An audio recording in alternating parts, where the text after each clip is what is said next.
Kelompok kriminal bersenjata KKB Organisasi Papua Merdeka OPM, melakukan aksi brutal di distrik Kiwirok, Kabupaten Pegunungan Bintang, Papua, pada Senin tanggal 13 September tahun 2021. Kekejamannya menyiksa para tenaga kesehatan nakes sudah di luar batas kemanusiaan, seperti diberitakan sindonews.com. Video penyerangan brutal itu beredar luas di media sosial.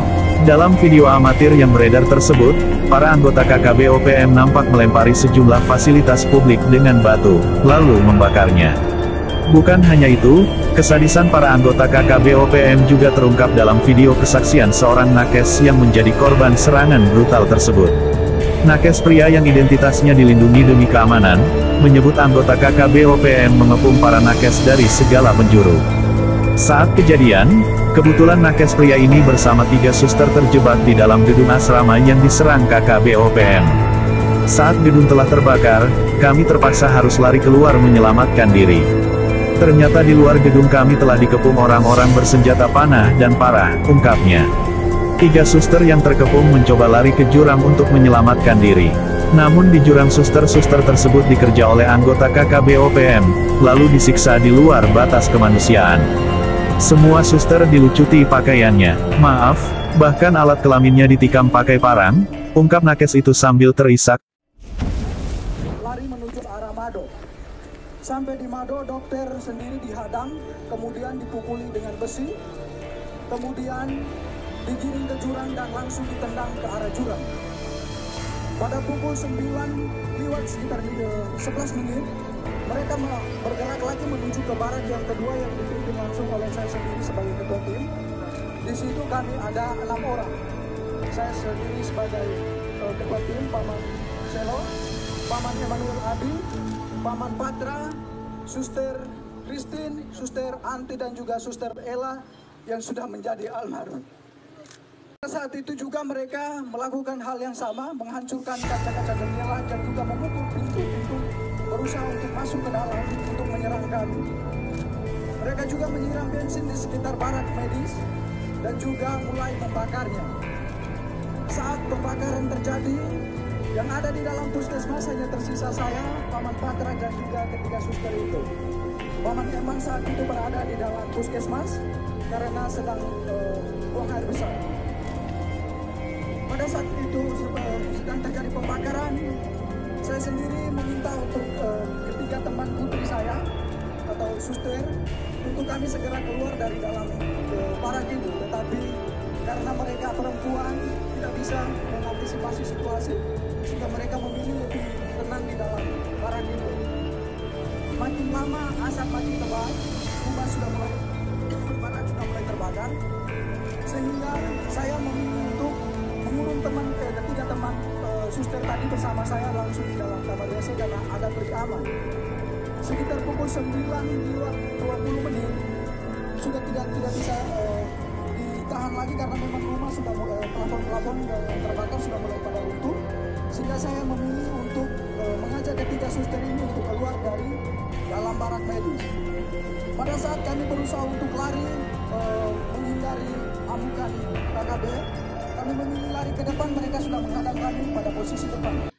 Kemudian saya berusaha merangkul ketiga suster menuju ke jurang, tetapi sampai di belakang jurang yang ada di belakang barak medis juga mereka sudah berada di situ dengan diperlengkapi senjata dan juga busur dan anak panah. Akhirnya saya berusaha untuk mengamankan ketiga suster ke rumah warga yang terdekat jaraknya sekitar 5 meter dari barak medis itu. Sesampainya di situ mereka juga ada di situ berusaha untuk membakar rumah warga yang di sebelah. Akhirnya saya memilih untuk mengamankan ketiga suster di dalam gedung di dalam kamar mandi dari rumah masyarakat itu. Sekitar 30 menit kami berada di dalam kamar WC. Kejadian semakin brutal, mereka semakin membabi buta, memanah teman kami Paman Emmanuel Abi. Kemudian mereka mulai membakar rumah-rumah warga dan juga pasar serta bank, rumah istri yang ada di sekitaran barak medis itu. Kejadian semakin brutal, akhirnya saya mengambil keputusan untuk kami bisa mengamankan diri. Dalam hitungan detik saja, saya sebagai laki-laki mengamankan 3 orang perempuan pastinya tidak bisa karena mereka mengejar kami dengan senjata dan juga tusuk dan alat panah. Tidak ada jalan lagi, kami memilih lari ke depan, mereka sudah menghadang ke samping kiri kanan dan juga mereka sudah menghadang sebelah. Akhirnya di belakang kami terdapat jurang yang cukup terjal, kedalamannya sekitar 500 meter dengan sudut ketajaman itu sekitar 90 derajat.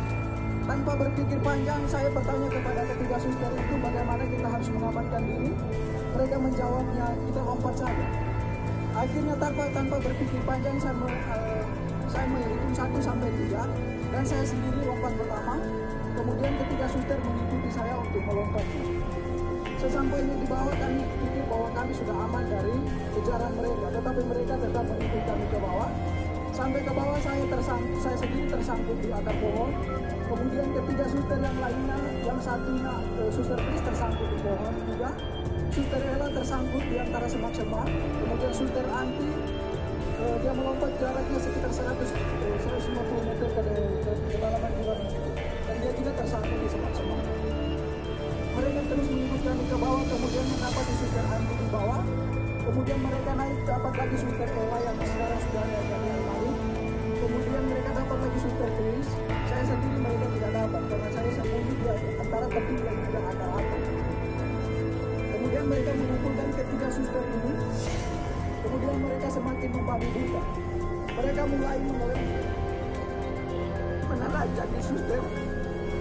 Dengan kita pakainya secara sopan, tetapi mereka menelanjanginya dengan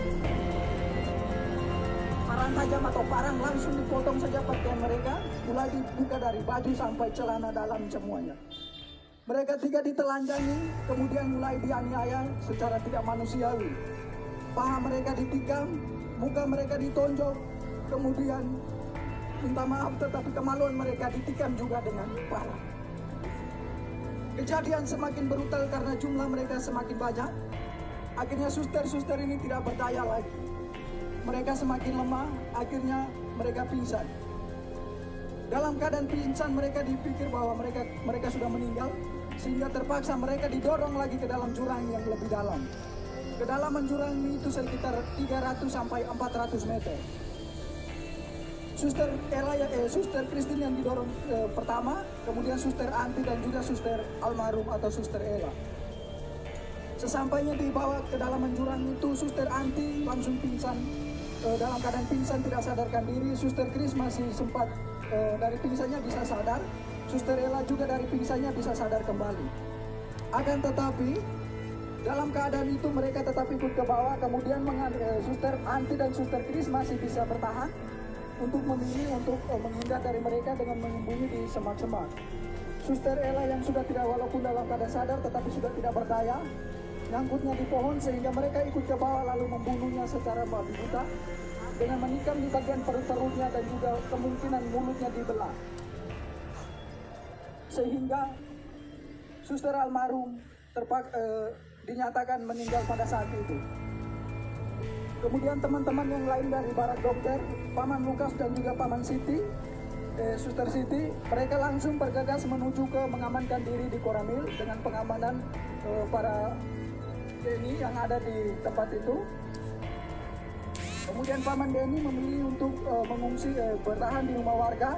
Dokter sendiri langsung ditendang ke jurang. Paman Gerard yang lari bersama dokter ke Mado, sampai dengan detik ini juga belum ditemukan. Suster Ella yang menjadi almarhum sudah ditemukan 2 hari yang lalu, sekitar pukul 17:30. Kami berhasil menemukan dia bersama Suster Chris. Suster Chris bertahan selama 3 hari berada di bawah jurang itu. Puji Tuhan dia masih hidup. Yang meninggal hanya Suster Ella. Dia sudah ditemukan dalam keadaan tidak bernyawa. Mukanya sudah penuh pada belatung karena dibelah semua. Luka-lukanya sudah pada belatung semua. Dan kemungkinan ini hari ke-5 ke-6-nya. Sehingga mungkin almarhum tinggal tulang atau sisa-sisa dagingnya saja. Kemudian Paman Lukas dan juga Pak Suster Siti langsung diamankan oleh pihak tentara yang ada di Koramil menuju ke pos Pamtas 403 yang ada di ketinggian atau yang di puncak.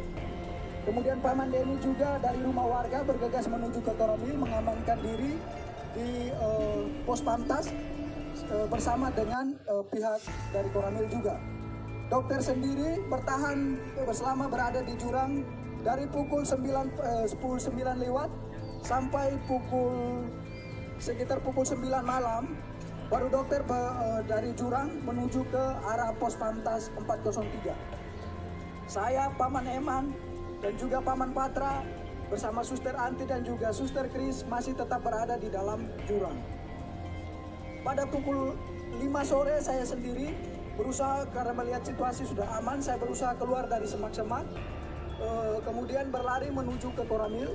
Sesampainya di Koramil tidak ada petugas karena petugas semua sudah diarahkan ke pos Pantas, sehingga saya memilih mengamankan diri di salah satu rumah warga yang ada di sekitaran Koramil itu.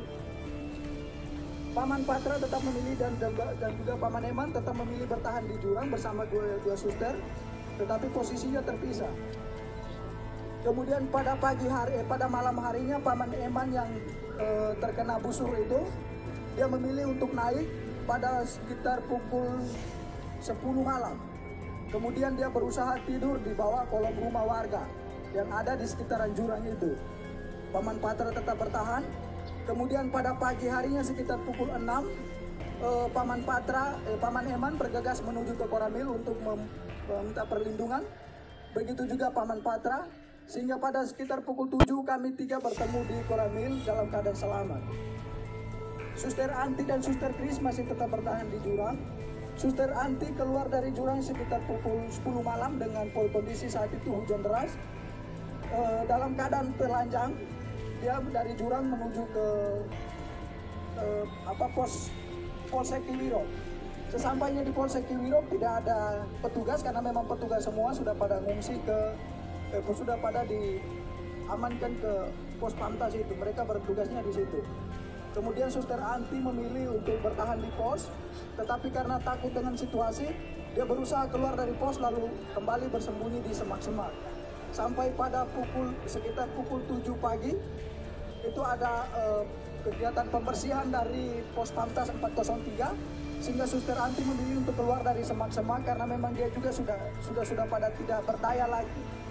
Menurut keterangan dari Suster Anti bahwa pada saat itu dia sudah pada siap untuk pasrah, untuk mati karena memang sudah tidak sama sekali tidak berdaya. Tetapi dia berusaha merangkak pelan-pelan sampai ke polsek sehingga berteriak dan meminta pertolongan daripada pihak pos Pantas.